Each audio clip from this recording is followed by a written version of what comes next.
चलिए भाई class board पे देखिए।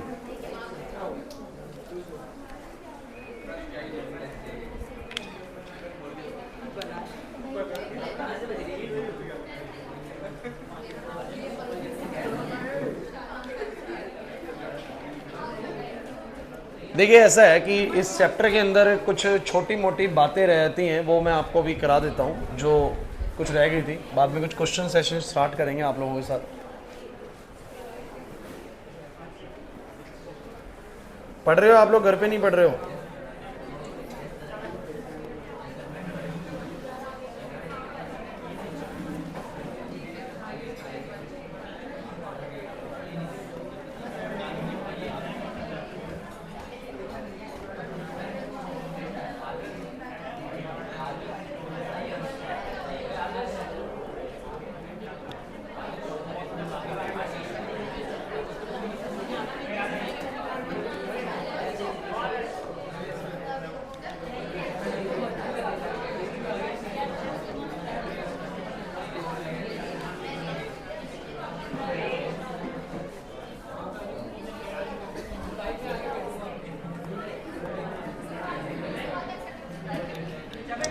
देखिए जिन भी बच्चों ने चैप्टर स्टार्टिंग से अटेंड करा है उनको मैं अभी एक पीडीएफ ओपन करूंगा चैप्टर की, अल्कोहल फिनोल ईथर।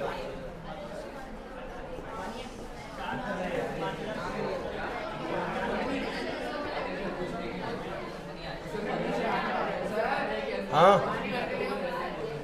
पानी खत्म हो गया सेंटर का या और गया। तो सभी बच्चे एक बार बोर्ड पे देखें भाई। चलो देखते हैं बीच में। देखिए ये चैप्टर है आपका अल्कोहल फिनोल ईथर है। यार प्लीज चुप हो जाओ भाई। चैप्टर में से देखते हैं कुछ छोटी मोटी अगर कुछ चीज़ बची है तो उसको हैंड टू हैंड डिस्कस करते हैं, खत्म करते हैं, ठीक है? ऐसे हमें सारा टॉपिक मिल जाएगा यहाँ पर बोर्ड पे। सो अल्कोहल्स के पहले तो ये मोनोहाइड्रिक, डाईहाइड्रिक, ट्राईहाइड्रिक, ये कुछ भी नहीं है, बहुत सिंपल सी चीज़ है। जिनके पास एक कवच होता है मोनोहाइड्रिक होता है, 2 वाले डाईहाइड्रिक और 3 वाले ट्राईहाइड्रिक। हालांकि क्वेश्चन ऐसा कुछ आता नहीं है। प्राइमरी सेकेंडरी ट्रेशरी में ऑलरेडी आपसे डिस्कस कर चुका हूँ, 1 डिग्री 2 डिग्री 3 डिग्री, इसकी कोई खास प्रॉब्लम है नहीं, ठीक है? एंड उसके बाद ये basically primary secondary treasury identify करनी है, ये सब मैं आपको सिखा चुका हूँ। इसमें कोई रॉकेट साइंस नहीं है। यहाँ पर देखो OH एक कार्बन से 2 कार्बन से 2 डिग्री है, ओवर 3 डिग्री है, ऐसे करके आपको पता होता है, ठीक है? नोमेनक्लेचर मैंने आपको बोला है, मैं सबका से एक साथ कराने वाला हूँ। सो नोमेनक्लेचर की टेंशन कोई बच्चा बिल्कुल भी ना ले, ये सब होने वाला है। हाँ एक चीज़, बॉन्ड एंगल हमने नहीं करा बच्चों। ये बॉन्ड एंगल वाला थोड़ा सा मुद्दा है जो हमें डिस्कस करना चाहिए, लेकिन हमने अभी तो डिस्कस नहीं करा है। तो बॉन्ड एंगल क्या चीज़ है मैं थोड़ा सा आपको समझाता हूँ, ध्यान समझना, एक ही बारी में आ जाएगा समझ में। सो चलो एक बार इसको हैंड टू हैंड कर लेते, जो टॉपिक आ रहा है उसको हैंड टू हैंड कर लेते हैं। आ जाओ। देखो पहला काम है हमारा, आज चैप्टर में कोई भी चीज़ ना छूटे, पहले वो पूरा करते हैं, उसके बाद टाइम बचता है वो देखते हैं। सो गाइज आप लोगों के पास जो केस है, इस चैप्टर के अंदर आप लोग एक अल्कोहल पढ़ेंगे, एक फिनोल पढ़ेंगे और एक ईथर पढ़ेंगे। 3 क्लास ऑफ कंपाउंड है। 3 क्लास ऑफ कंपाउंड को आप कैसे लिखते हो बोलो? अल्कोहल कुछ ऐसा होता है, फिनोल बोलो कैसा होता है? फिनोल कुछ ऐसा होता है और ईथर कुछ ROR होता है। अगर तुम लोगों को याद आए, तुमने 11th क्लास के अंदर कुछ ज्योमेट्रीज के बारे में पढ़ा था, जैसे कि 4 बॉन्ड की ज्योमेट्री कैसी होती है, टेट्राहेड्रल होती है। टेट्राहेड्रल कैसी होती है वो आप लोगों को पता ही है, कुछ ऐसी होती है। अरे कुछ ऐसी होती है, 3 ऐसे और एक ऊपर। अच्छा क्या चारों बॉन्ड होने जरूरी होते हैं इसके लिए क्या? अगर 3 बॉन्ड और एक लोन पेयर हो तो भी ऐसी बनती है, और 2 बॉन्ड और 2 लोन पेयर हो तो भी ऐसी बनती है।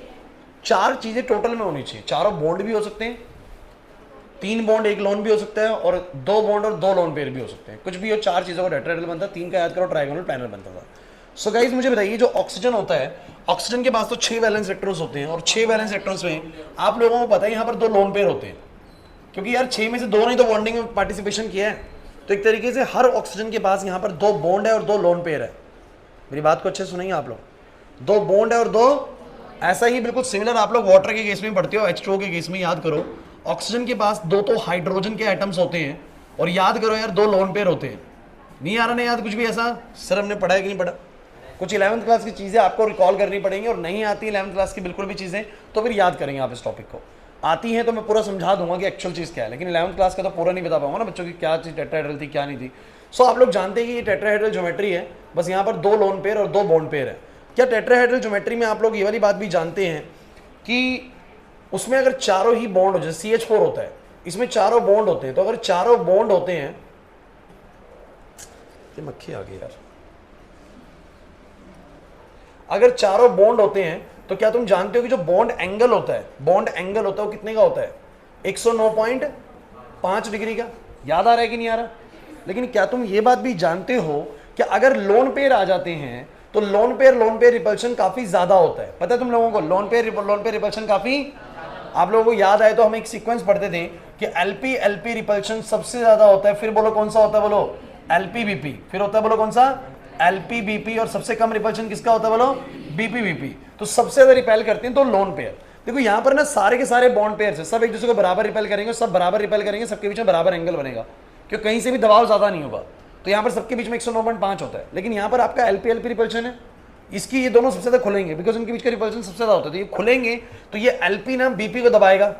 ये कौन सा रिपल्शन है? बोलो एलपी बीपी। ये वाला लोन पेयर इस बॉन्ड पेयर को दबाएगा, और इन दोनों के बीच में कौन सा रिपल्शन है? बोलो बॉन्ड पेयर रिपल्शन। तो सबसे कमजोर तो बॉन्ड पेयर रिपल्शन है। तो कहीं ना कहीं ये भी टेट्राहेड्रल है, ये भी टेट्राहेड्रल है, बस फर्क दोनों में ये है, इस टेट्राहेड्रल में बॉन्ड्स के बीच का एंगल 109.5 होगा, लेकिन यहां पर जो बॉन्ड का एंगल होगा वो 109.5 से क्या होगा? कम होगा। 109.5 से क्या होगा? कम क्यों होगा जरा बताओ? क्योंकि सर ऊपर से लोन पेयर रिपल्शन काफी हाई है, जो कि इन बॉन्ड्स को दबा देगा। इन बॉन्ड्स को, ये कुछ ऐसा पढ़ा था आप लोगों ने 11th क्लास के अंदर, पढ़ा है तो बहुत बढ़िया है, नहीं पढ़ा है तो कोई नहीं, अब आप देख लीजिए किस तरीके से इसको समझेंगे, मैं थोड़ा कोशिश करूंगा बता दूं आपको। तो मुझे तुम ये बताओ, यहां भी तो ऑक्सीजन टेट्राहेड्रल ही होगा, तो पहली बात तो ध्यान रखें, सबकी ज्योमेट्री बोलो कैसी है? सबकी ज्योमेट्री टेट्राहेड्रल है, बट सबका बॉन्ड एंगल एक जैसा नहीं है। कुल मिला के एक क्वेश्चन आने वाला है, मैं आपको क्लियर कर देता हूं, इन तीनों में सबसे ज्यादा बॉन्ड एंगल किसके बीच में होगा और सबसे कम बॉन्ड एंगल किसके बीच में होगा? तो यार देखो, बॉन्ड एंगल ना इस बात पर भी निर्भर करता है, बच्चों ध्यान देना, बॉन्ड एंगल इस बात पर भी निर्भर करता है कि जो दो मेरे ग्रुप है ना, जैसे कि यहां पर एक तरफ R है और एक तरफ H है, ध्यान देना, इसमें एक तरफ R है और एक तरफ बोलो क्या है? H है। ये कितने बड़े ग्रुप है, अगर ये बड़े ग्रुप होते हैं ना तो इनके बीच में रिपल्शन भी कैसी लगती है? बोलो ज्यादा लगती है। यहां पर ध्यान देना भाई, अगर ये ग्रुप बड़े होते तो रिपल्शन भी बोलो क्या लगती है? बोलो ज्यादा। सबके बीच में मुझे इतना पता है कि टेट्राहेड्रल ज्योमेट्री का एंगल 109.5 के आसपास का एंगल होगा। तो पाया गया कि जो अल्कोहल्स होते हैं, जैसे अल्कोहल में भी केस लिया CH3OH का, किसका? बोलो CH3OH का, तो जो बॉन्ड एंगल था ना वो कितना मिला जरा बताओ बच्चों बराबर से?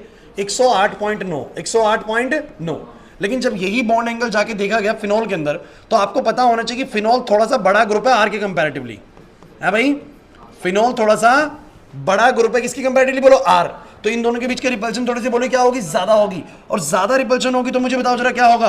अरे बड़ा ग्रुप होगा तो ज्यादा बॉन्ड को रिपेल करेगा, ऐसे रिपेल ज्यादा करेगा, रिपल्शन ज्यादा करेगा, तो बोलो एंगल कितना मिला? बोलो 109। तो इससे थोड़ा सा बोलो क्या मिला? बोलो फालतू मिला।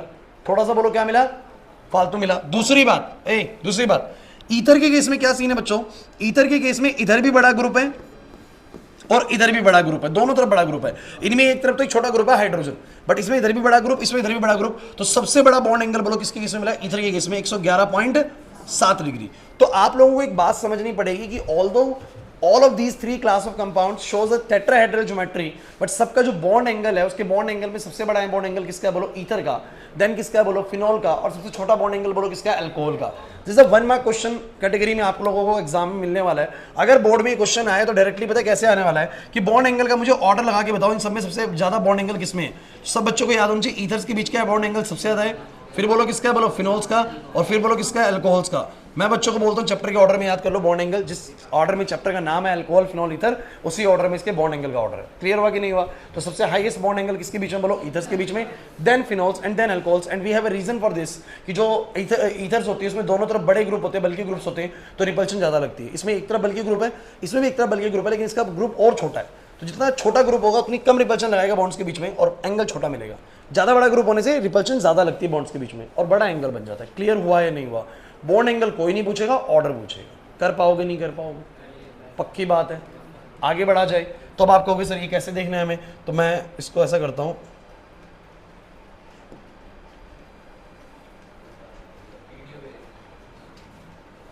नहीं ऐसा करते हैं ना, ठीक है? अब समझ जाओगे ना टॉपिक? अरे टॉपिक इससे समझ में आ जाएगा ना? तो ये जो टॉपिक हमने डिस्कस किया किसका करा है? बोलो bond angles of alcohol phenol and ether. तो मुझे लगता है कि इसको देख के आपको वो आइडिया लग जाएगा। तो एक पॉइंट खत्म हुआ ये वाला हमारा, पक्का? आगे बढ़ा जाए, आ जाओ। अब इसके बाद बच्चों प्लीज चैप्टर रिवाइज होने वाला है पूरा, मैं आपको बता रहा हूँ। अगर आपने चैप्टर को एक बार ठीक ठाक तरीके से क्लास में पढ़ाया ना, तो आप तुम्हारा पूरा चैप्टर रिवाइज हो जाएगा बोर्ड पे, ठीक है? सो गाइस, उसके बाद मैं आपको अल्कोहल्स की रिएक्शंस पे लेके आता हूँ। और याद करें, पहली रिएक्शन हमारी हाइड्रेशन ऑफ अल्कीन थी। अल्कीन में पानी डालना, मार्कोवनिकोव तरीके से पानी ऐड होता है, ज्यादा एच वाले पे एच जाता है, कम एच वाले पे ओ एच। देख लो यार, इसका मैकेनिज्म कराया था। मैकेनिज्म आप लोगों को भैया प्रैक्टिस करना पड़ेगा, करवा चुका हूँ ऑलरेडी। फिर मैं आप लोगों को हाइड्रोबोरेशन ऑक्सीडेशन कराता हूँ, याद है? हाइड्रोबोरेशन ऑक्सीडेशन में मैंने फाइनल रिजल्ट याद करने का तरीका बताया था आप लोगों को, कि अगर वो आपको B2S6 और H2O2 दे देता है ऐड करने को, तो सीधा तरीका ये होता है कि आपको इसके अंदर ना H2O ऐड करना होता है एंटी मार्कोवनिकोव तरीके से, कि इस पे जाएगा आपका OH, इस पे जाएगा H। देखो फाइनल आंसर ये आता है, इस पे OH और इस पे H। मैंने क्वेश्चंस भी कराए थे आप लोगों को इससे अलग भी, याद आ रहा है? किसी अल्कीन के अंदर हाइड्रोबोरेशन ऑक्सीडेशन करने में मैंने बोला था H2O ऐड करो एंटी मार्कोवनिकोव तरीके से, H2O ऐड करो एंटी। और हालांकि मैंने पूरा प्रोसेस भी समझाया था कि इसमें एंटी मार्कोवनिकोव तरीके से अलग अलग स्टेप पे चीजें ऐड होती हैं, बट डायरेक्ट कैसे होता है वो आपको बताया गया था। उसके बाद तुम्हें याद है, मैंने रिडक्शन वाली रिएक्शन कराई थी तुम्हें, इनका तरीका थोड़ा अलग है। मैंने आपको पैटर्न ऐसे याद कराया था, CH2OH ऑक्सीडाइज होता है CHO में, CHO ऑक्सीडाइज होता है COOH में, और COOH रिड्यूस होता है इसमें और ये इसमें। तो ऐसे करके मैंने एक सीक्वेंस कराया था, रिड्यूसिंग एजेंट्स कराए थे, ऑक्सीडाइजिंग एजेंट्स करवाए थे। मेरे को लगता है कि आपको आता होगा बच्चों, नहीं आता? ठीक है, ओके। इसके बाद ग्रिग्नार्ड याद है, बड़ा फेमस है यार हमारे बीच में, है ना? ग्रिग्नार्ड क्या होता है? RMGX और C डबल बॉन्ड आपको बताइए। तो ये बॉन्ड हटेगा, यहाँ पर माइनस, यहाँ पर प्लस, और RMGX ऐसे टूटता है, आपको मैंने बता रखा है। अरे नहीं आ रहा है यार, ठीक है, चलिए आगे बढ़ते हैं। इसके बाद आते हैं प्रिपरेशन ऑफ फिनॉल पे। फिनॉल में मैंने आपको हेलोरिन्स वाला डॉस प्रोसेस भी करवाया था बच्चों, ये ओलियम वाला भी करवाया था। हाँ, ये मैं मना कर रहा हूँ, सैंडमर्स मैंने नहीं कराया था, मैंने आपको बोला था मैं हमारी सेप्टर में कराऊंगा फर्स्ट टर्म से पहले, लेकिन मैं आपको करवा दूंगा ये चीज़। क्यूमिन वाली भी बड़ी इंपॉर्टेंट रिएक्शन थी, याद करने वाली है। फिनॉल्स का पार्ट थोड़ा सा मैंने बोला था, ये वाला पोर्शन लर्निंग वाला है, तो ये भी करवा चुका हूँ। इसके बाद आ जाओ बच्चों फटाफट से। हाँ, फिजिकल प्रॉपर्टीज हमने डिस्कस नहीं करी है ना, कर लें फिर, चल कर लेते। फिजिकल प्रॉपर्टी में पढ़ लो फटाफट से, क्या बोलता है? Alcohols and phenols consist of the two parts, and alkyl और the aryl group and a hydroxyl group. The properties of the alcohols and phenols are chiefly due to the hydroxyl group. चलिए boiling point की बात करते हैं। इन सब में boiling point किसका ज्यादा होगा? क्या तुम लोग ये बात जानते हो कि बॉइलिंग पॉइंट, जब मैं तुम्हें पहले समझा रहा था पिछले चैप्टर में, तो मैंने कहा था कि बॉइलिंग पॉइंट का फंडा हर चैप्टर में एक जैसा ही रहेगा। किन चीजों का बॉइलिंग पॉइंट ज्यादा होता है, किन लिक्विड्स का बॉइलिंग पॉइंट ज्यादा होता है, बता सकते हो आप लोग? जिनके पार्टिकल्स के बीच में इंटरमोलिकुलर फोर्स ऑफ अट्रैक्शन, बोलो क्या होगी? देखो, अगर यहाँ पर बॉइलिंग पॉइंट की बात करें तो इसका बॉइलिंग पॉइंट 351 है, इसका 248 है, और इसका 231 है। सबसे ज्यादा अल्कोहल्स में है, उससे कम ईथर्स में। ये कौन सा? हाइड्रोकार्बन है, देन ईथर्स है। फिनॉल्स की बात नहीं करी इन्होंने, फिनॉल्स और अल्कोहल्स को कंपेयर नहीं करेंगे बच्चों। चलो कोई दिक्कत नहीं है, आ जाओ मैं समझाता हूँ क्या चीज़ है, आ जाओ। एक बात मुझे बताओ क्लास,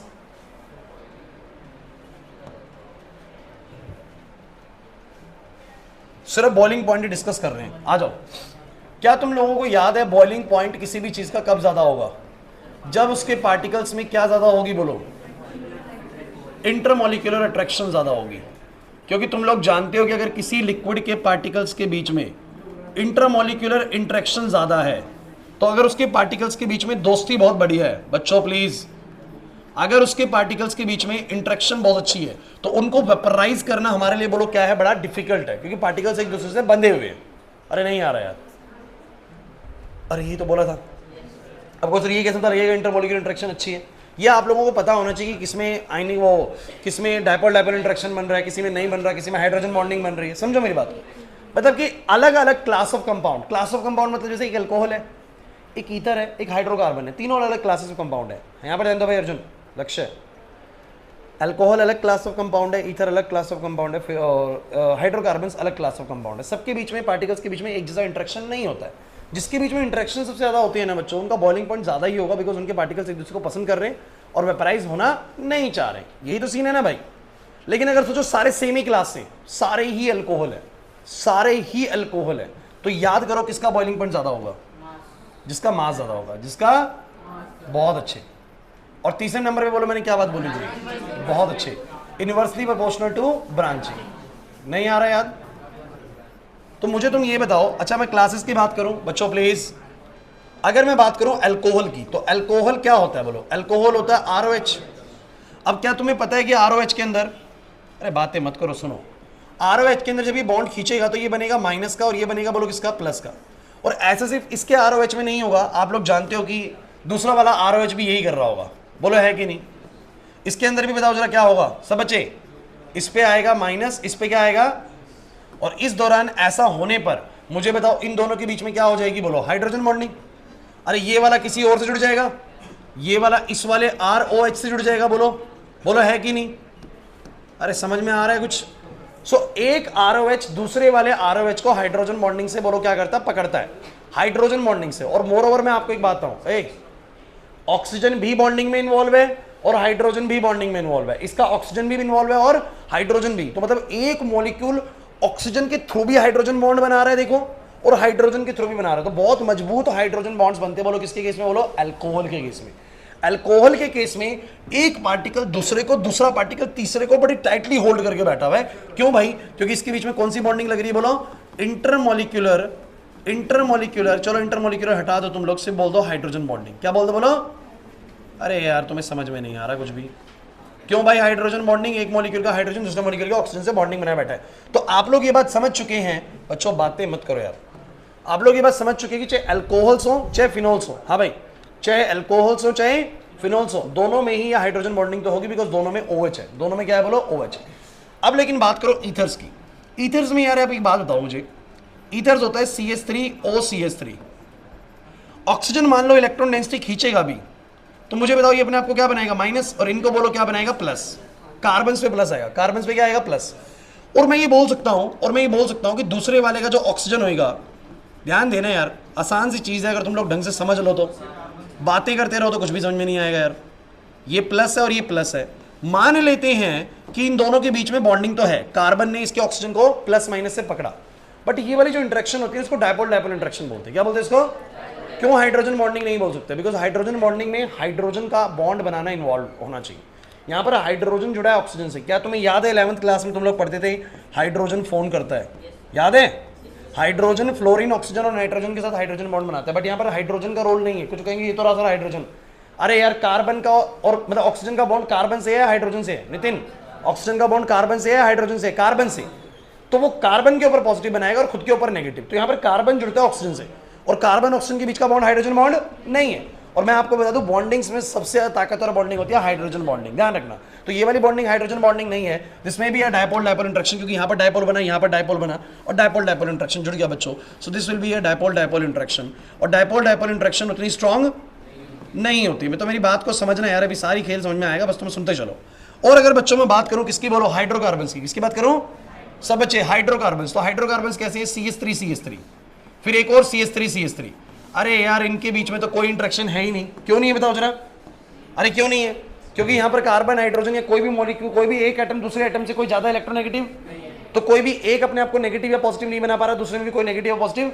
तो जब ऐसे चार्जेस ही नहीं आ रहे तो एक मॉलिक्यूल दूसरे मॉलिक्यूल को अट्रैक्ट, तो बोलेंगे no interaction, no major interaction, no major interaction. Van der Waals interaction तो लगती है बट वो इतनी वीक होती है, तो बोलेंगे नो मेजर इंटरेक्शन। तो मुझे तुम ये बताओ, अगर 3 क्लासेस से क्वेश्चन आया, बोला कि बताओ किसका बॉइलिंग पॉइंट ज्यादा, एक दिया अल्कोहल, एक दिया ईथर और एक दिया हाइड्रोकार्बन। आयुष यहाँ पर एक दिया अल्कोहल, एक दिया ईथर और एक दिया हाइड्रोकार्बन, तो सबसे ज्यादा एक दूसरे के मॉलिक्यूल किसको पकड़ के बैठे? अल्कोहल के। तो मैं आपको बता दूं सबसे आगे कौन आएगा, बोलो अल्कोहल, या फिर ध्यान रखना बोलो कौन, फिनोल, क्योंकि दोनों एक ही कैटेगरी के बिल्कुल। फिर बोलो कौन आएगा बच्चों? फिर आएंगे बोलो ईथर्स, फिर बोलो कौन आएंगे बोलो हाइड्रोकार्बन्स। तो सबसे पहली चीज तो आपको ये समझनी है कि अगर मुझे इन तीनों से क्वेश्चन आया तो मुझे किसको सबसे आगे रखना है? बॉइलिंग पॉइंट के ऑर्डर में। तो BP ऑर्डर आ गया। क्लियर हुआ कि नहीं हुआ? मैं बताऊं कुल मिला के, जो बच्चों को लगे कि ये चीज मुझे मुश्किल लगी, मुझे समझ में नहीं आया, जस्ट लर्न द ऑर्डर। कि अगर बच्चों कभी भी आप लोगों को बॉइलिंग पॉइंट का ऑर्डर लिखने को आए, तो अगर अल्कोहल से एक कैटेगरी है और एक कैटेगरी ईथर से और एक कैटेगरी हाइड्रोकार्बन से, तो मोस्ट बॉइलिंग पॉइंट किसका आता होगा? बोलो अल्कोहल्स का। क्लियर हुआ कि नहीं हुआ? हाँ भाई आदर्श, क्लियर? नेक्स्ट बताओ, अगर बच्चों के दिमाग में ये भी क्वेश्चन रहेगा ना, सर सारे ही अल्कोहल आ गए, तो अब सारे अल्कोहल आ गए तो सब में हाइड्रोजन बॉन्डिंग होनी है भाई, तीनों ही मॉलिक्यूल अल्कोहल के दे दिए, तो सब में हाइड्रोजन बॉन्डिंग सेम होगी, मतलब इंटरमॉलिक्यूलर इंटरेक्शन क्या होगी? सेम। फिर ध्यान रखना जिसका मास ज्यादा होता है, जिसका मास ज्यादा होगा उसका बॉइलिंग पॉइंट बोलो क्या होता है? ज्यादा होता है। अरे नहीं समझे बात को? लेकिन अगर मास भी सबका सेम आ गया, मास भी क्या आ गया, तो जिसके अंदर ब्रांच ज्यादा होंगी उसका बॉइलिंग पॉइंट कम होगा। इनवर्स ऑर्डर है, कैसे बोलो? इनवर्स। तो बॉइलिंग पॉइंट ना ध्यान रखना सबसे पहले, यार मैंने आपको बॉइलिंग पॉइंट का ना बिल्कुल रामबाण दे रखा है, ध्यान रखना वो जो ऊपर वाला पैटर्न है, ऊपर वाला पैटर्न ना हर तरह के केस में काम करेगा। आपको सबसे पहले देखना है कि क्या इंटरमॉलिक्यूलर इंटरेक्शन सब में अलग अलग है, सब में अलग अलग बताओ कब होगी, जब सबके सब सेम, मतलब सबके सब अलग अलग क्लासेस से बिलोंग करेंगे। एक अल्कोहल है, एक ईथर है, एक हाइड्रोकार्बन है, एक कीटोन है, एक एल्डिहाइड है, ऐसे मिल गया तब। और चिंता मत करिए, पूरा ऑर्गेनिक होने तो लास्ट में एक ऐसा ऑर्डर लिखाऊंगा बॉइलिंग पॉइंट का कि कार्बोक्सिलिक्स के बॉइलिंग पॉइंट सबसे ज्यादा होते हैं, फिर अल्कोहल्स के होते हैं, फिर ऐसे कीटोन्स के, फिर एल्डिहाइड्स के, ऐसे ऑर्डर लिखवाऊंगा प्रॉपर। फिर तुम्हें ऐसी कंफ्यूजन ही पैदा नहीं रहेगी, तुम्हें पता होगा किसके पार्टिकल्स के बीच में सबसे ज्यादा intermolecular force of attraction strong होता है। बट अभी जब तुमने कार्बोक्सिलिक पढ़ा ही नहीं तो मैं कहां से लिखाऊं उसको। तो अभी ध्यान रखना है कि अगर 3 क्लासेस में से कोई क्वेश्चन आता है, अल्कोहल, ईथर और हाइड्रोकार्बन, तो कौन सबसे ज्यादा बॉइलिंग पॉइंट होगा? अल्कोहल का, फिर ईथर का और फिर हाइड्रोकार्बन का। लेकिन अगर तीनों ही अल्कोहल है, तीनों ही ईथर है या तीनों ही हाइड्रोकार्बन है, तो किसका बॉइलिंग पॉइंट ज्यादा होगा? मास का देखना फिर। और सोचो मास भी सेम है तो किसको देखना? ब्रांच को। ब्रांच ज्यादा तो बॉइलिंग पॉइंट बोलो क्या हो जाएगा? कम हो जाएगा। Is this okay? अच्छा, सॉल्युबिलिटी की बात करो तो सॉल्युबिलिटी किस बात पे डिपेंड करती है? हाइड्रोजन बॉन्डिंग पे। तो मुझे तो सबसे सॉल्युबल कौन होगा बोलो? अल्कोहल। अल्कोहल, क्योंकि alcohols able to form a hydrogen bonding ना। सो अल्कोहल्स इन सब में सबसे ज्यादा बोलो क्या होते हैं? सॉल्युबल होते हैं। क्लियर हुआ कि नहीं हुआ?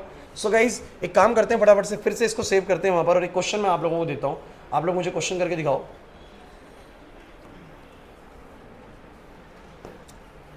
करोगे क्वेश्चन ट्राई?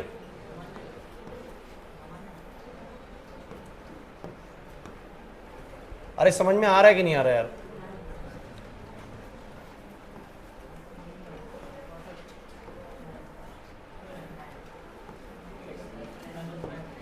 बताना जल्दी जल्दी।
जल्दी बताओ भाई, किसका बॉइलिंग पॉइंट सबसे ज्यादा इन तीनों में? Arrange in the increasing order. So the maximum boiling point in तीनों कैटेगरी में किसका होगा? अल्कोहल्स का। सो पहला, फिर बोलो कौन सा आएगा? हाँ, तीसरा, फिर ईथर्स आएंगे। सही है? इसका करो, बीपी लिख रहा हूं ऊपर।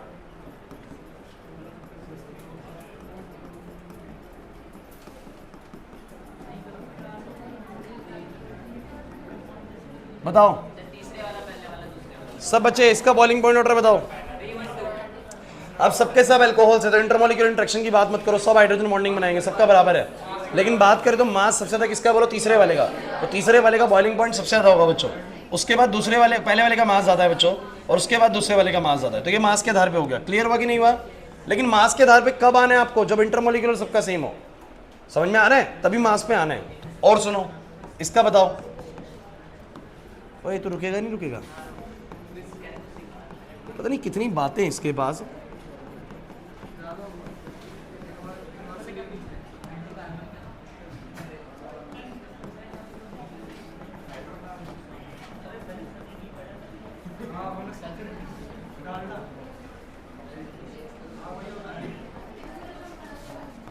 चलो बताना है।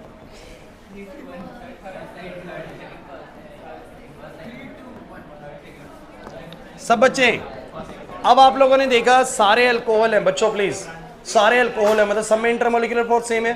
फिर देखा 5 कार्बन ओवेच, 5 कार्बन ओवेच, 5 कार्बन ओवेच। सर मास भी सबका सेम है, सबके पास 5 कार्बन है।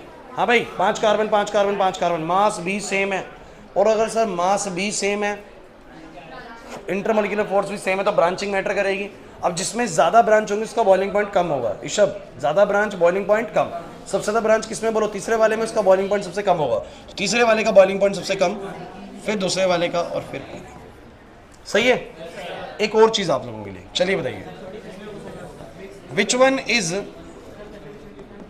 मोर सॉल्युबल?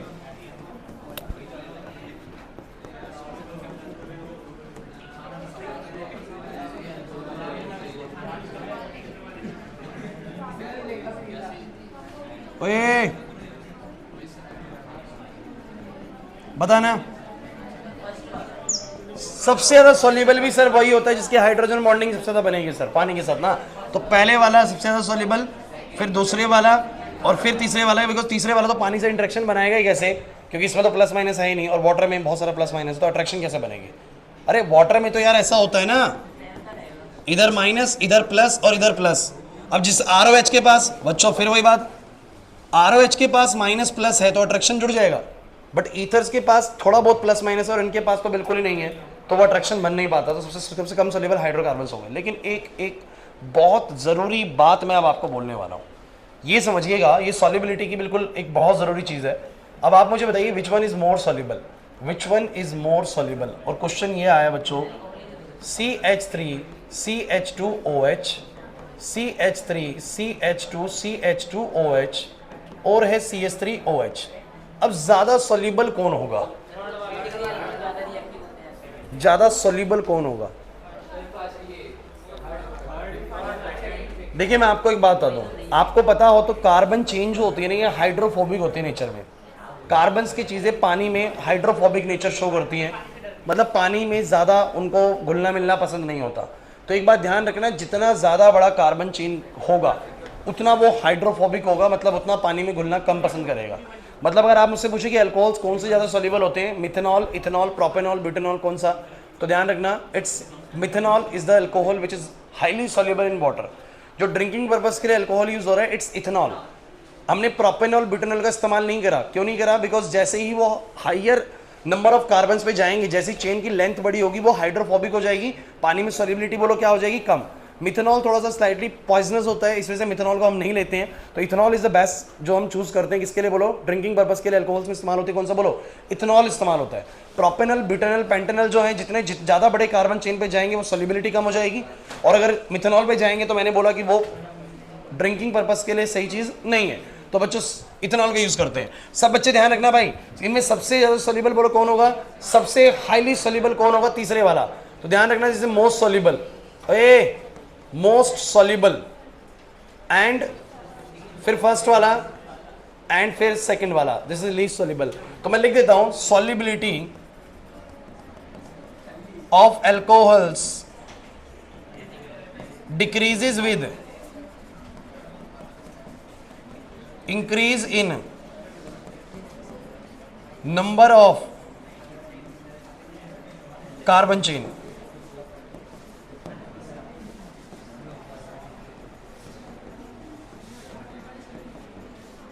क्या तुम लोगों को मेरी बात समझ में आ रही है? अब सॉल्युबिलिटी में जो क्वेश्चन आएगा तो कैसे पूछेगा? या तो वो आपको क्लासेस में देगा अल्कोहल, ईथर और ये, तो अल्कोहल ही हाईली सॉल्युबल है, बट तीनों अल्कोहल दिए तो जो छोटा अल्कोहल होगा वो सबसे ज्यादा सॉल्युबल होगा, और सबसे बड़ा अल्कोहल जो होगा वो सबसे कम सॉल्युबल होगा। Is this clear? So this is all about the physical properties from the alcohol, phenol, ether. मेरे को लगता है कि शायद समझ में आ गया होगा, कुछ ज़्यादा खास प्रॉब्लम यहाँ पर बन नहीं रही होगी। नहीं आया? बात करूँ आगे? मुश्किल लग रहा है क्या? नहीं आया अनुराग समझ में? क्या दिक्कत है बताओ भाई। फिजिकल प्रॉपर्टी सिंपल है। अगर आप बात करो, दो ही चीज़ों की फिजिकल प्रॉपर्टी बात करता हूँ हमारे पास, बॉइलिंग पॉइंट और सॉल्युबिलिटी। बॉइलिंग पॉइंट में मैंने उस पैटर्न से कभी हटा ही नहीं हूँ मैं, और आप देख लेना मैं अगला चैप्टर भी लाऊंगा, बॉइलिंग पॉइंट में यही पैटर्न रहेगा मेरा, लास्ट वाले में भी यही रहेगा पैटर्न। देखो अल्कोहल फिनॉल का आपने पूछा क्वेश्चन कि सर अल्कोहल फिनॉल आ गया तो क्या होगा, तो कभी नहीं आता बच्चों। अल्कोहल फिनॉल दोनों साथ में कभी नहीं देता। सॉल्युबिलिटी में दे सकता है, सॉल्युबिलिटी में अल्कोहल ज़्यादा सॉल्युबल होगा, बिकॉज फिनॉल का जो ग्रुप है वो बड़ा है। मैंने बोला ना जितना, अच्छा बताओ अल्कोहल ज़्यादा सॉल्युबल है, फिनॉल ज़्यादा सॉल्युबल? अल्कोहल क्यों भाई? क्योंकि फिनॉल का जो पार्ट होगा, जो 6 कार्बन वाला, वो क्या होगा? ज़्यादा बड़ा होगा। छोटा अल्कोहल है तो वो ज़्यादा सॉल्युबल होगा। ऐसा ना हो कि आप बोलते कि 8 कार्बन की चेन वाला अल्कोहल है, फिर वो कम सॉल्युबल हो जाएगा। ठीक है, तो वो थोड़ा सा सुनो ध्यान से, कि अगर कुछ ऐसी ट्विस्ट करके कभी चीज़ें पेपर के अंदर आ जाए तो आप सोच सको कि सर ने बता रखी चीज़ें। ठीक है, चलिए। सो मुझे लगता है कि फिजिकल प्रॉपर्टी सबको डन होती है, और ये बॉन्ड एंगल वाली बात भी सबको डन हो जाती है। समझ में आ गई बातें? अरे क्या हो गया? चलो, तो यहां पर देखो ना, लिखता भी है बस भाई, क्या बोलता है? It is interesting to note that the boiling point of the alcohols and the phenols are higher in comparison to other classes of compound, namely hydrocarbons, ethers and haloalkanes. इधर शिवानी, उसके बाद क्या बोलता है, for example ethanol and propane have a comparable molecular masses but their boiling point differ widely. Ethanol और propane का boiling point बहुत differ करता है, रीजन आपको पता है, उसके बीच में हाइड्रोजन बॉन्डिंग है, दूसरे के बीच में नहीं है। The boiling point of the methoxymethane is intermediate to two boiling point, और जो मिथॉक्सीमीथेन यानी ईथर है उसका इन दोनों के बीच में आता है, मतलब कि अल्कोहल्स का सबसे ज्यादा, फिर ईथर का, और फिर बोलो किसका, हाइड्रोकार्बन का। मैं ऑलरेडी आपको बता चुका हूँ। The high boiling point of the alcohols are mainly due to the presence of the intermolecular hydrogen bonding in them, which is lacking in the ethers and the hydrocarbon. क्या हुआ? 2x पे कोई दिक्कत नहीं है, अभी तो सब कुछ पढ़ा दिया ना इसे 2x पे। तो ये बताओ ना क्या बोल रहा है, the high boiling point of the alcohols are mainly due to the presence of the intermolecular hydrogen bonding in them which is lacking in the ethers and the hydrocarbon, जो कि ईथर और हाइड्रोकार्बन में नहीं होती। Solubility की बात करो, solubility of the alcohols and the phenols in the water is due to their ability to form the hydrogen bond with the water molecules as shown. Water molecules से hydrogen bonding में आते हैं, इसलिए इसकी solubility बहुत अच्छी है। The solubility, important line, the solubility decreases with the increase in the size of alkyl और the aryl group, that is the hydrophobic group. Clear हुआ कि नहीं हुआ? जितना ज्यादा बड़ा कार्बन चेन होगा उतना कम सॉल्युबिलिटी होगी। Several of the lower molecular masses alcohols are miscible with water in all proportion. Alcohols लगभग सारे के सारे जो छोटे अल्कोहल्स हैं वो सारे के सारे मिसिबल होते हैं पानी के अंदर हर प्रोपोर्शन में। चलिए सामने एक क्वेश्चन है आप लोगों की, आपको इनको increasing order of boiling point पे लगाना है, नीचे आंसर भी आप लोगों ने लिखा ही हुआ है ऐसे। चलो चलो एक काम करो ध्यान सुनो, मैं सबको स्ट्रक्चर बना के दिखाता हूँ, आप लोगों को मुझे ऑर्डर बताना है फटाफट से, ठीक है? सब बच्चे देखना भाई। पहला कौन है बोलो, पेंटेन वनॉल। सब बच्चे पेंटेन वनॉल कैसा होगा? ऐसा लगा रहा हूँ, 5 कार्बन लगाए और 1 पे ऑल। फिर बच्चों ब्यूटेन वनॉल कैसा होगा? 4 कार्बन लगाए, 1 पे OH। फिर ब्यूटेन 2ऑल, ब्यूटेन 2ऑल कैसा होगा? 4 कार्बन लगाए और सेकंड पे OH, कोई दिक्कत नहीं है। फिर ब्यूटेन इथेनॉल, इथेनॉल में तो आपको पता ही है CH3 CH2 OH। फिर बच्चों कौन है? प्रोपेन वनॉल। प्रोपेन वनॉल कुछ ऐसा होगा, कोई दिक्कत है बताओ? लास्ट है मिथेनॉल, मिथेनॉल कैसा होगा? यहां लिख दूं CH3 OH। अब बात करी जाए, ए क्लास प्लीज, सॉल्युबिलिटी की बात कर रहे हैं क्या? बॉइलिंग पॉइंट भी है। चलो सबसे ज्यादा, सारे अल्कोहल है यार, सारा परिवार अल्कोहल का है, सारा परिवार अल्कोहल का है, और फिर मुझसे बॉइलिंग पॉइंट पूछ रहा है। तो यहाँ पर अल्कोहल्स का है तो इंटरमोलिक्यूलर फोर्स ऑफ अट्रैक्शन सबका सेम है। We will check the mass, higher masses molecules have the higher boiling points. Clear हुआ? सबसे हाईएस्ट बॉइलिंग पॉइंट किसका होगा बोलो? 5 वाले का। तो सबसे पहला वाला जो है उसका बॉइलिंग पॉइंट सबसे ज्यादा होगा। क्लियर हुआ? नहीं हुआ? अब पहले के बाद दूसरा 4 इसमें 4 इसमें, इंपॉर्टेंट है 4 ही कार्बन उसमें 4 इसमें, दोनों का मास सेम होगा। अगर मास सेम होगा तो ब्रांच चेक करो, तो ब्रांच कहने की इसमें ज्यादा है उसमें ब्रांच नहीं है, स्ट्रेट चेन है। तो अगर इसमें ब्रांच ज्यादा है तो उसका बॉइलिंग पॉइंट कम होगा, उसका बॉइलिंग पॉइंट ज्यादा होगा, तो ज्यादा उसका होगा एक तरीके से, तो दूसरे नंबर पे। फिर बोलो कौन आएगा? तीसरा। फिर आएगा 5वां, ये वाला, क्योंकि इसमें 3 कार्बन है, इसमें 2 कार्बन है। फिर आएगा 5वां। फिर बोलो कौन आएगा? चौथा। और फिर कौन आएगा? छठा। तो ऑर्डर चेक कर लो, शायद ये आंसर दिया हुआ इन्होंने, यही दिया हुआ, कुछ ज्यादा सोचने वाली बात नहीं। अरे नहीं आया समझ में, सेम है। मुश्किल लगे मॉलिक्यूल, रटने की जरूरत नहीं है। अगर तुमने लॉजिक कैच कर रखा है एकदम आंसर करोगे पेपर के अंदर, बिल्कुल एक्यूरेट।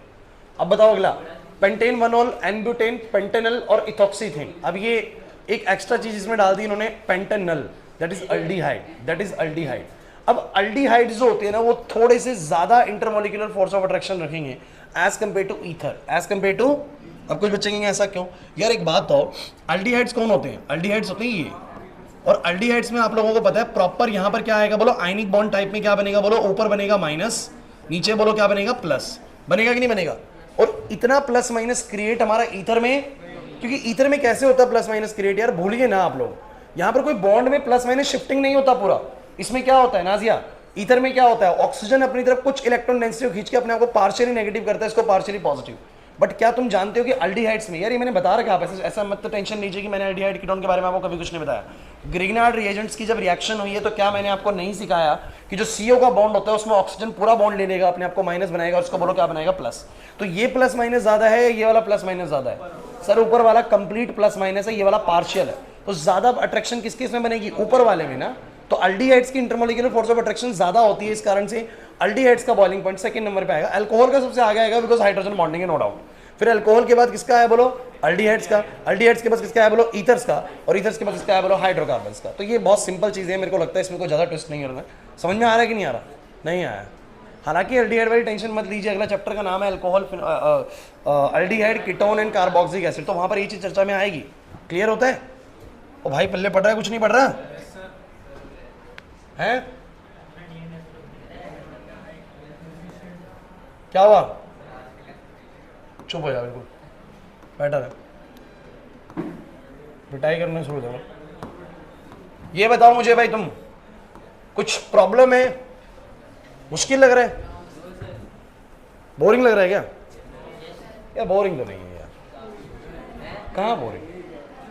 चलो केमिकल रिएक्शन में बताओ, एसिडिटी पूरी करवाई है, अल्कोहल फिनॉल ईथर की एसिडिटी करवाई है ना, ये कंप्लीट एसिडिटी टॉपिक है।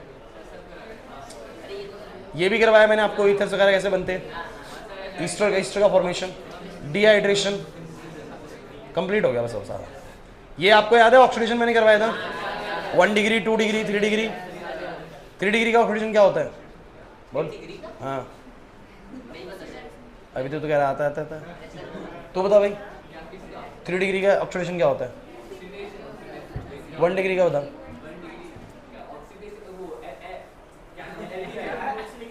एल्डिहाइड। 2 डिग्री का? 3 डिग्री का क्या होता है फिर? और 3 डिग्री का ऑक्सीडाइज करेंगे तो क्या होगा? डिहाइड्रेट होगा। सुन लीजिए, अगर 3 डिग्री आ गया, 1 degree CHO, 2 degree C double bond और 3 डिग्री डिहाइड्रेट हो जाते हैं, बता रखा आप लोगों को, ठीक है? थोड़ा सा पढ़ के आइए। चलिए उसके बाद बस भाई प्लीज, फिर आपको नाइट्रेशन वाला केस याद है, बड़ा इंपॉर्टेंट था।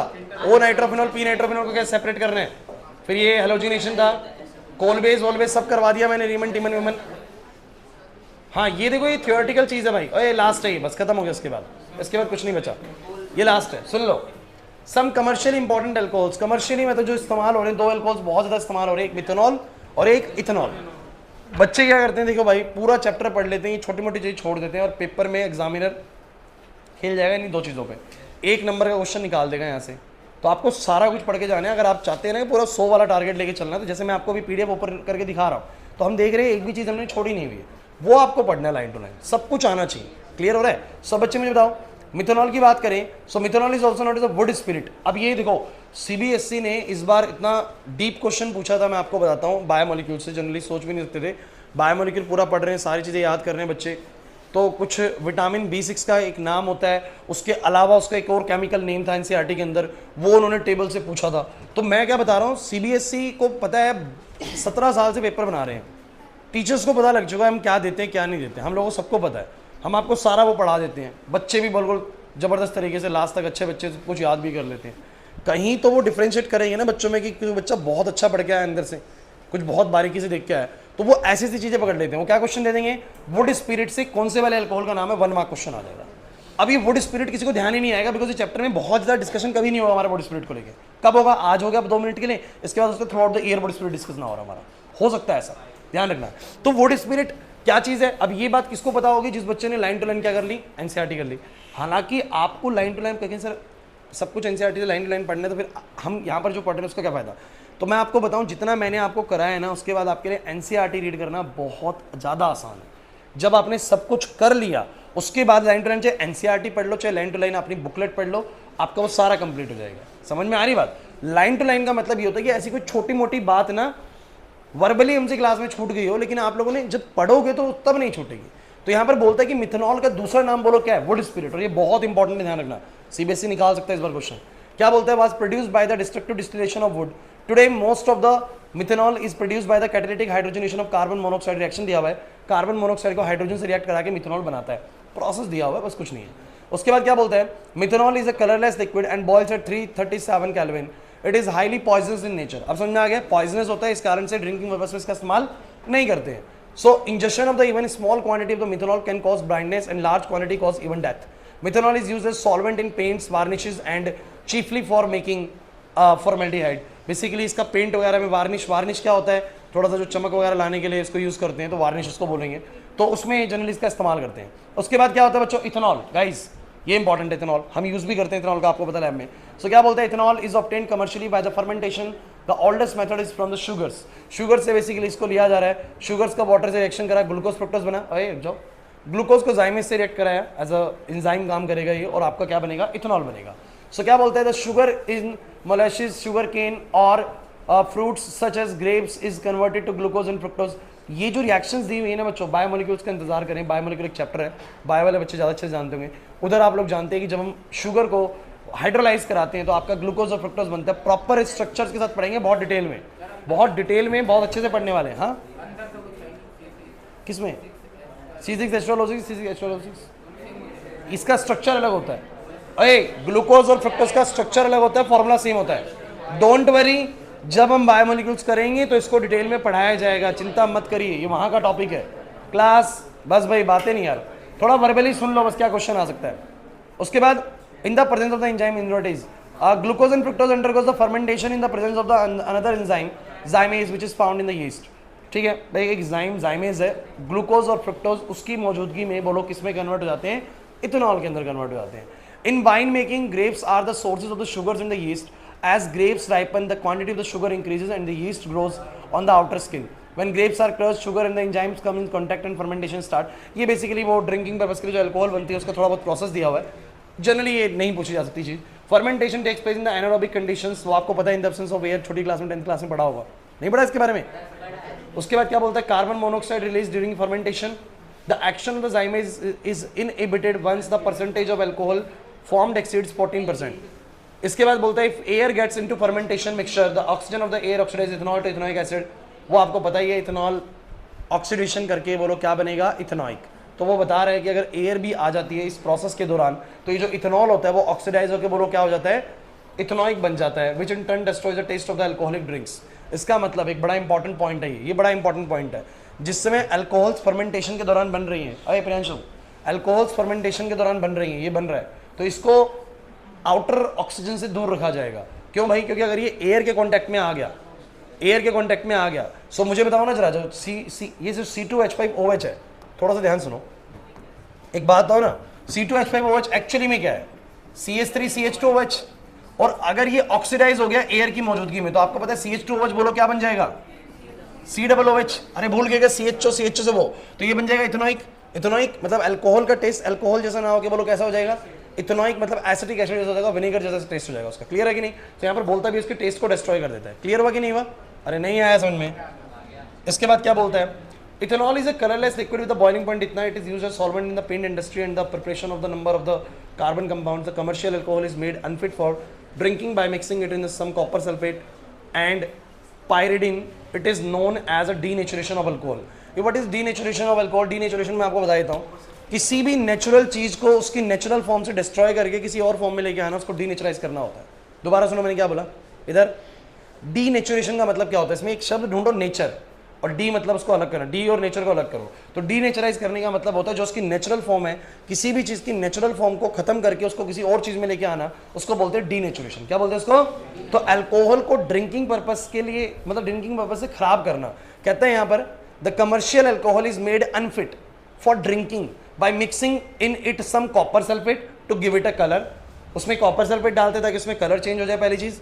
And pyridine a foul smelling substance, एक मतलब बेकार भद्दी स्मेल वाला सब्सटेंस, पायरिडिन उसमें डालते हैं, और इसके कारण जो अल्कोहल होता है वो अनफिट हो जाता है ड्रिंकिंग पर्पस के लिए, वो ड्रिंक नहीं कर सकते, उसको फिर कमर्शियल पर्पस के लिए इस्तेमाल करते हैं। इसको बोलते हैं denaturation of alcohol. So 1 mark question बना बड़ा important, what is denaturation of alcohol and how we can prepare alcohol unfit for drinking in the commercial for the commercial use. तो क्वेश्चन बन गया 1 मार्क यहाँ से, कैसे हम अल्कोहल को कमर्शियल यूज के लिए इस्तेमाल करेंगे, उसमें क्या ऐसा करेंगे, and what is denaturation of alcohol. तो यहाँ से क्वेश्चन बनेगा, आप लोग क्या बोलेंगे, हम अल्कोहल में क्या डालेंगे बताओ जरा? एक कॉपर सल्फेट डालेंगे ताकि उसका कलर चेंज हो जाए, एक पायरिडिन डालेंगे, पायरिडिन एक तरह का बेस है, अगर आप जानना चाहते हो कैसा होता है तो बेंजीन टाइप बनाओ, बीच में एन लगा दो एक जगह पे, तो बहुत है, पूछेगा नहीं, कोई स्ट्रक्चर नहीं पूछेगा, लेकिन पायरिडिन एक बेस होता है और कॉपर सल्फेट आपको पता ही है। सो एक कलर बनाता है और ये जो पायरिडिन होता है उसमें एक भद्दी स्मेल डालता है, जिसके कारण वो अब ड्रिंकिंग पर्पस के लिए इस्तेमाल नहीं कर सकते, इसको बोलते हैं डीनेचुरेशन ऑफ अल्कोहल। सो यहाँ से क्वेश्चन बना डीनेचुरेशन ऑफ अल्कोहल का, ठीक है। उसके बाद क्या क्वेश्चन बना कि क्यों हम उसको ऑक्सीडाइज करने से बचाएंगे, अल्कोहल को ऑक्सीडाइज होने से क्यों बचाना है, क्यों टाइटली सील्ड पैक रखना है। बिकॉज अगर अल्कोहल खुली रह जाती है तो बेसिकली क्या होगा, वो एटमॉस्फेरिक ऑक्सीजन से रिएक्ट करके ऑक्सीडाइज हो जाएगी और वो किस में कन्वर्ट हो जाएगी, बोलो इथेनॉइक एसिड के अंदर। समझ में आ रही बात, जिससे उसका टेस्ट क्या हो जाएगा, वो बेकार हो जाएगा। सो गाइस ये भी आपसे पूछा जा सकता है बच्चों, और तो बाकी क्या ही पूछेगा, बाकी समझ में आ रहा है इजीली। वुड स्पिरिट क्या होता है, मिथनॉल को बोलते हैं। तो ये छोटी छोटी बातें हैं जो हमने कर ली हैं, तो अब फंसेंगे नहीं। अब ईथर्स के बारे में 443 वाली रिएक्शन करवाई थी, 413 वाली कराई थी। 413 पे ईथर बनेगा, 443 पे अल्कीन बनेगा। इसमें एलिमिनेट हो जाता है H2O, इसमें सब्स्टिट्यूशन होता है। बहुत अच्छे, मैकेनिज्म दोनों का डिस्कस किया था। विलियमसन याद है, बहुत इंपॉर्टेंट केस था विलियमसन। विलियमसन के अंदर क्या होता है बोलो, आरओ अटैक करता है आर के ऊपर, लेकिन जिसके ऊपर अटैक होना होता है वो ध्यान रखना वो बस 1 डिग्री होना चाहिए।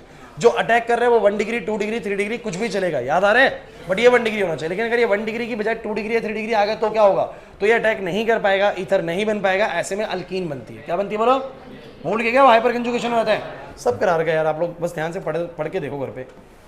ये क्वेश्चन देखो एक बार, सब बच्चे देखो क्वेश्चन, मुझे बताना अगर ये Cl आगे से निकलेगा तो अटैक तो इस O- को करने, बट ये अटैक नहीं कर पाएगा बिकॉज ये बोलो कैसा है बोलो 3 डिग्री, तो अटैक नहीं कर पाएगा तो ईथर नहीं बनेगा। ईथर नहीं बनेगा तो क्या होगा, तो इस पे प्लस आएगा, और जब इस पे प्लस आएगा क्योंकि Cl तो निकलेगा ना, तो इस पे प्लस आएगा तो ऊपर वाला हाइड्रोजन एलिमिनेट करके बोलो क्या बनेगा, अल्कीन। लेकिन आप कहीं से तो ईथर बना रखा है, ईथर बना रखा है। क्वेश्चन पढ़ो पहले, the following is not an appropriate reaction, ऊपर वाली रिएक्शन एप्रोप्रिएट, तो एप्रोप्रिएट लिखो, उसको सही लिखो। तो सही कैसे लिखेंगे, तो हम बोलेंगे हम इसमें अल्कीन बनाएंगे, हम इसमें अल्कीन, बात समझ रहे हो, इसमें अल्कीन बनाएंगे। कैसे, मैं इसका अगर एप्रोप्रिएट रिएक्शन आप मुझसे चाहते हो तो मैं लिख देता हूं,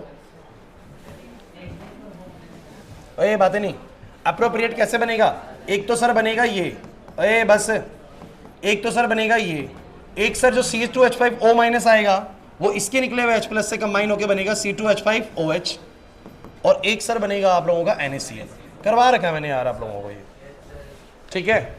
ये सब बातें हो रखी हैं, मतलब हमने बहुत अच्छे से करी क्लास के अंदर। ये ईथर की अब टेंशन मत लो, ये मैं करवा चुका था बॉइलिंग पॉइंट वाला, मैंने उसी में ऐड करवा दिया ईथर, ठीक है, सो कोई बात नहीं इसकी। इसके बाद आपको HI वाली रिएक्शन याद है, ईथर में एक अल्कोहल बनाएगा और एक हैलोल्केन, ये तभी हुआ है। और अगर HI एक्सेस में है, अगर HI एक्सेस में है तो जिसने अल्कोहल बनाया वो भी बोलो क्या बना लेगा, हैलोल्केन। तो हमने बहुत इजीली इन चीज़ों को करा हुआ है, आप लोगों ने अगर पढ़ी है अच्छे से तो आपको आती होंगी। आप बताओ इन दोनों में से किस पे आई जाएगा, छोटे वाले पे आई जाएगा, बड़े वाला क्या बनाएगा, OH। लेकिन आप लोग ये बात भी जानते हैं कि जैसे एक तरफ 3 डिग्री होगा, 3 डिग्री वाला I को ले जाएगा, दूसरे वाला OH को ले जाएगा। और जब ये केस बेंजीन के केस में आता है तो आप लोगों को पता है कि बेंजीन ऑक्सीजन में ये वाला बॉन्ड कभी नहीं टूटेगा, ये वाला टूटेगा, तो इस पे आएगा I, ये वाला क्या बनाएगा, OH। याद करिए, सारा हो रखा है। अब ये इलेक्ट्रोफिलिक सब्स्टिट्यूशन यार आप लोगों को आता है यार, मैंने आप लोगों को बताया था ये इलेक्ट्रॉन डोनेटिंग होता है, ऑक्सीजन क्या होता है बोलो, डोनेटिंग। ये मैं आपको एक ही बार सिखा चुका हूँ। बेंजीन के ऊपर ऑक्सीजन है, एक्स्ट्रा इलेक्ट्रॉन है, एक्स्ट्रा इलेक्ट्रॉन डोनेट करेगा, बोलो इलेक्ट्रॉन रिच है, डोनेट करेगा तो कैसा डायरेक्टिंग होगा, ऑर्थो और पैरा।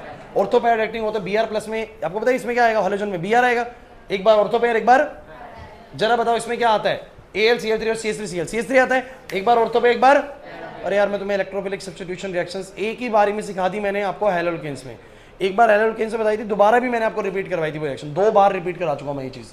अगर ये हो फिडेलक्राफ्ट असाइलेशन तो COCH3 ऑर्थो पे, COCH3 पैरा पे। याद करो मैंने बोला था बस ये पहचाना करो ऊपर वाला ग्रुप ऑर्थो पैरा डायरेक्टिंग है या मेटा डायरेक्टिंग है। अगर डोनेटिंग है तो ऑर्थो पैरा होगा और विड्रॉइंग है तो मेटा होगा। आपको लग रहा होगा कि सर चलो जल्दी बता रहे हैं, लेकिन ये वो चीजें हैं जो मैं आपके साथ ऑलरेडी डिस्कस कर चुका हूं मैं कई बार। क्लियर हो रहा है? अगर आपको लगे कि नहीं आती हैं चीजें, थोड़ी सी छोटी भी लग रही हैं, तो हैलोल्केन्स से वीडियोस स्टार्ट करो और पूरा एल्कोहल्स के एंडिंग तक देखो। 22, 23, 24 वीडियोस होंगी बस टोटल, लेकिन पूरा आधा ऑर्गेनिक है, आधा ऑर्गेनिक। समझ रहे हैं बात को? 4 ऑर्गेनिक के चैप्टर हैं, आधी ऑर्गेनिक इन चैप्टर्स में छिपी हुई है। समझ में आ रही बात? तो वो कवर करो। नाइट्रेशन में आपको पता ही है क्या, नोट उधर एक उधर, खत्म भाई चैप्टर खत्म। अब आप बताओ, चैप्टर में कुछ भी नहीं छूटा, सारा हो जाता है इसके बाद चैप्टर हमारा। अच्छे से अगर आप लोग तैयार होकर जाते हैं तो देखो हम एक क्लास इधर हमारा बच क्या जाता है ना, मैं आपको बताऊं, हमने अभी ये नहीं करा है। देखो हमने एक्सरसाइज का एक एक क्वेश्चन नहीं करा है, एक एक क्वेश्चन बहुत सारा हो रखा है, आप ये मैं समझिए कर नहीं पाएंगे आप लोग। लेकिन इसके अंदर भी ना कुछ 1-2 चीजें ऐसी हैं जो थोड़ी मतलब आपने नहीं पढ़ी, चैप्टर के अंदर पीछे दी हुई है। वो कब होगी? जब मैं आपको रिवीजन कराऊंगा ना दोबारा से, क्योंकि आपके 5 चैप्टर खत्म हो चुके हैं, 5 चैप्टर बचे हुए हैं, और उन 5 में जो बचे हुए चैप्टर्स 5 है ना, उनमें से 3 चैप्टर बड़े छोटे हैं बच्चों, 2 चैप्टर ही ठीक ठाक बड़े हैं। मतलब हमारा बहुत सारा सिलेबस पूरा है, बचा 5, बचे हुए 5 हो चुके हैं। इतने तक आपको चीज़ें अभी मैंने कंटेंट सारा करा दिया है, क्वेश्चन प्रैक्टिस नहीं करवाई बहुत ज़्यादा। तो वो कब करेंगे? जैसे ही हमारे 10 चैप्टर हो जाएंगे, जो कि अमूमन नवंबर में हो जाते हैं, नवंबर मिड तक हो जाएंगे, तो नवंबर मिड, दिसंबर, जनवरी और फरवरी मिड तक हमारे पास जो भी 2.5-3 महीने का टाइम पीरियड होता है, उसमें क्या करेंगे? चैप्टर फिर रिवाइज करेंगे, फिर क्वेश्चंस बनाएंगे। और तुम मुझे एक बात बताओ ना कि नेक्स्ट टाइम जब हम अल्कोहल फिनॉल ईथर करने आएंगे तो क्या विलियमसन ईथर सिंथेसिस में दोबारा से उतना समय लगने वाला है क्या हमें? नहीं सर, आपको एकदम याद आएगा कि सर ने RON ने बताया था, RX बताया था, O- उसके ऊपर अटैक करेगा। आपको पता होना चाहिए 2 डिग्री नहीं, 3 डिग्री नहीं होना चाहिए, 1 डिग्री होना चाहिए। तो जब मैं नेक्स्ट टाइम तुझसे बात करूंगा ना, तो जो मैं टॉपिक करने में आधा घंटा लगाना, 10 मिनट ही लगता है बाद में, तो समय 1/3 हो जाता है हमेशा। तो जो सिलेबस हमने 8 महीने में करा वो 2 महीने में हो जाता है बाद में। क्लियर हो रहा है कि नहीं हो रहा? तो ठीक है, क्वेश्चन वगैरह तो क्या थे, लेकिन अपना ये कि टॉपिक पूरा हो गया। अच्छा एक क्वेश्चन बड़ा बढ़िया है मेरे पास यहाँ पर, क्वेश्चन नंबर 32। कहाँ छुट्टी छोड़ना कर रहा हूँ अभी, चुपचाप बैठे रहो। हाँ बस कोई नहीं, यही क्वेश्चन ही करा सकता हूँ बस। क्वेश्चन नंबर 32 देखो, बड़ा अच्छा क्वेश्चन है बैक एक्सरसाइज का क्लास। हाँ भाई साहब ये देखो, show how would you synthesise the following alcohols from the appropriate alkyne. ये एल्कोहल्स जो हैं किस एप्रोप्रिएट अल्कीन से बन के आए होंगे। मेरी बात सुनो ध्यान से क्लास, सब बच्चे बोर्ड पर, एक बात सुनो। उसने क्या क्वेश्चन पूछा है, क्वेश्चन सुनो।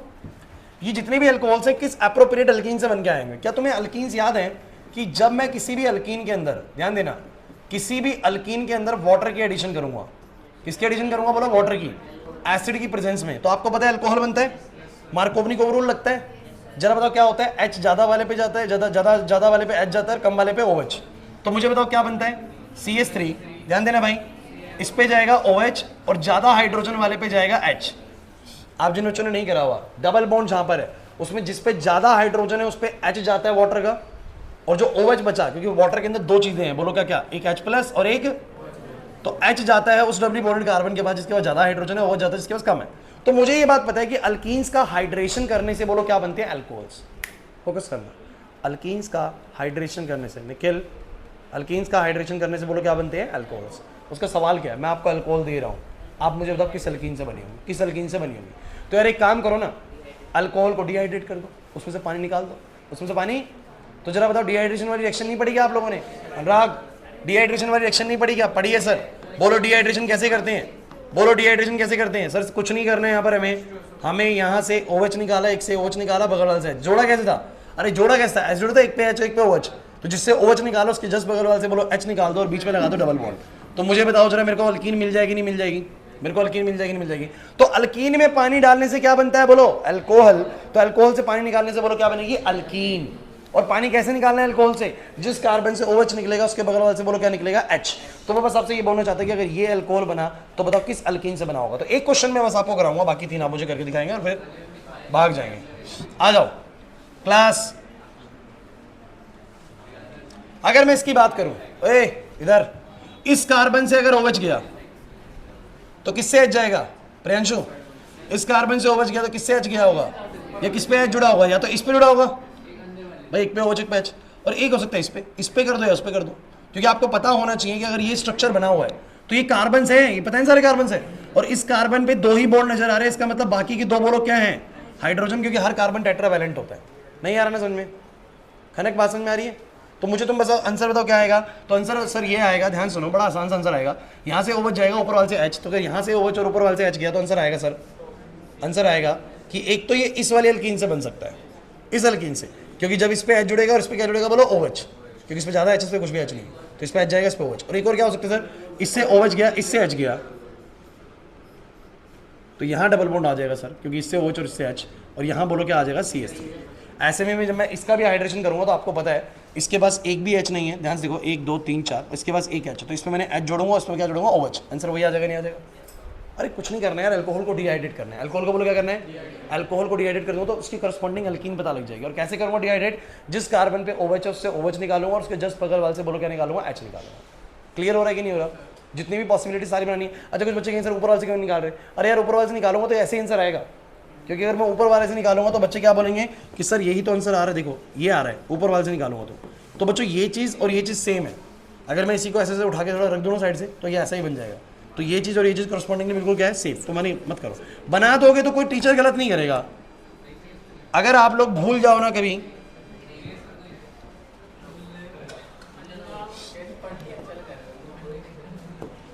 मक्खी बैठेंगे,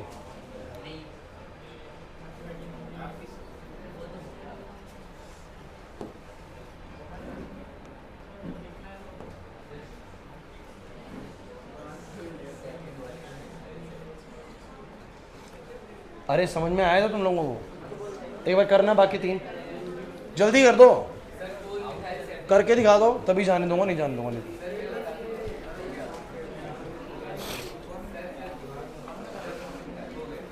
बता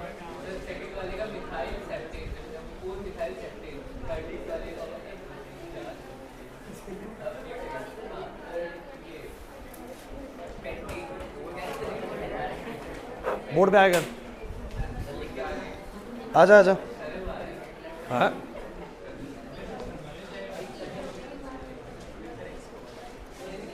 सभी बच्चे भाई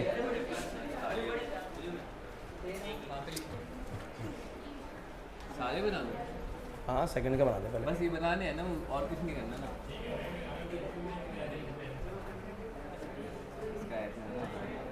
अब नेक्स्ट क्लास कोई बच्चा छुट्टी मत करना, क्योंकि नेक्स्ट क्लास में हम नया चैप्टर स्टार्ट करेंगे। वैसे नेक्स्ट क्लास टेस्ट ले लूँ? ये क्या बात है?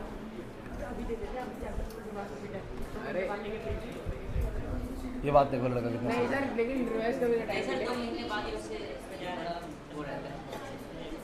तो भला मानुस निकला यार।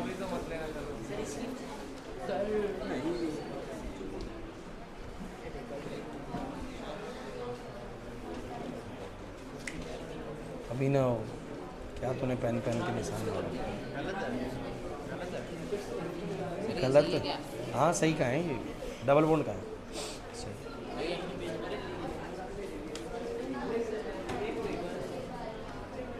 नई क्लास में हम शुरू करेंगे। अच्छा मुझे तुम ये बताओ, मैंने जो बुकलेट्स तुम्हें दे रखी हैं उसमें कौन कौन से चैप्टर्स हैं?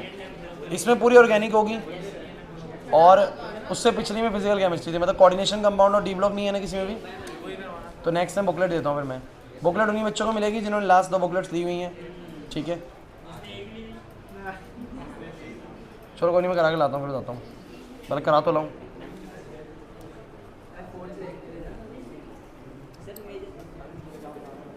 अब ये लगा लो, लास्ट बुकलेट तुम्हें मिल जाएगी, सिलेबस तुम्हें पूरा मिल जाएगा। 2 चैप्टर कवर करेंगे फर्स्ट टर्म से पहले, मतलब 7 चैप्टर हम कवर कर लेंगे फर्स्ट टर्म से पहले। कोऑर्डिनेशन करेंगे नेक्स्ट में। अरे कोऑर्डिनेशन करो यार, और सारे करे हैं।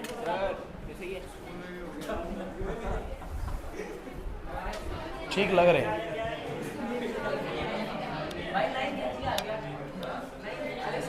अच्छा है, अच्छा है, बहुत बढ़िया, सही कह रहे हैं अनुराग, बिल्कुल बहुत बढ़िया। आओ भाई क्लास, कुछ भी नहीं है, बहुत सिंपल सी चीज है। जिस कार्बन से OH निकालोगे, जिस कार्बन से OH निकालोगे उसके बगल वाले से क्या निकालोगे? H। अब उसके बगल में ये भी है, ये भी है और ये भी है, लेकिन यहां से निकालना और यहां से निकालना एक ही बात है। तो यहां से निकाल दो और एक यहां से निकाल दो, या यहां से निकाल दो और एक यहां से निकाल दो। तो मुझे बताओ क्या आंसर आएगा इसका सब बच्चे? ऐसे ऐसे ऐसे ऐसे ऐसे ऐसे तो बना दो पहले। इससे क्या OH, इससे क्या H, तो यहाँ आ जाएगा डबल बॉन्ड। एक तो बन गया ऐसे, फिर बोलो एक क्या बनेगा? एक बगल वाले से निकाल दो, तो ऐसे ऐसे ऐसे ऐसे ऐसे ऐसे और यहाँ लगा दो डबल बॉन्ड। तुम्हें समझ में आ रहा है क्या हुआ ये? नहीं आ रहा समझ। ऐसे ही क्वेश्चन है पीछे। अब बताओ इसका तो कितना आसान है यार, इसका कर लोगे। यहाँ से OH गया, अब एक H यहाँ से जाएगा या एक H यहाँ से जाएगा। अगर यहाँ से गया तो यहाँ डबल बॉन्ड आ जाएगा और ऐसे करके बन जाएगा, और अगर यहाँ से गया इस वाले से तो ये ऐसे बन जाएगा। बात समझ में आ रही है? इस वाले में क्या होगा? अगर इससे OH गया तो या तो इससे H जाएगा या उससे H जाएगा या इससे H जाएगा, और सबसे अलग आंसर आ रहा है इस बार। तो सारे बनाओ। तो भाई अगर मैं यहाँ से H को निकालता हूँ, इस वाले से H निकालता हूँ, तो यहाँ आ जाएगा डबल बॉन्ड, सही बात? प्लस में अगर गया इससे इससे, ओ भाई कुछ पल्ले पड़ रहे तुम लोगों को, ऐसे हो गया प्लस में मक्खी।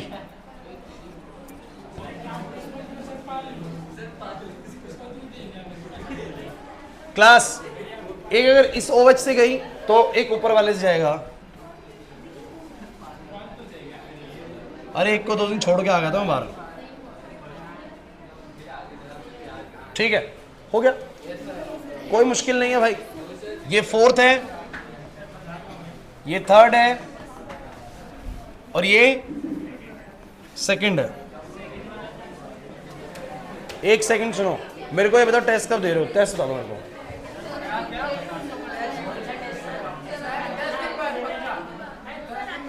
राखी के बाद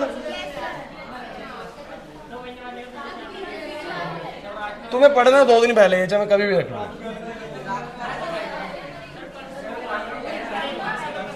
अच्छा सुनो, परसों 15 अगस्त है ना? नहीं परसों 14 अगस्त है। देखो एक तो 15 अगस्त की आपकी कंप्लीट ऑफ है, 15 अगस्त को कोई क्लास नहीं है, सुबह शाम कुछ भी नहीं है, ठीक है। रक्षाबंधन में रख लेंगे क्लास।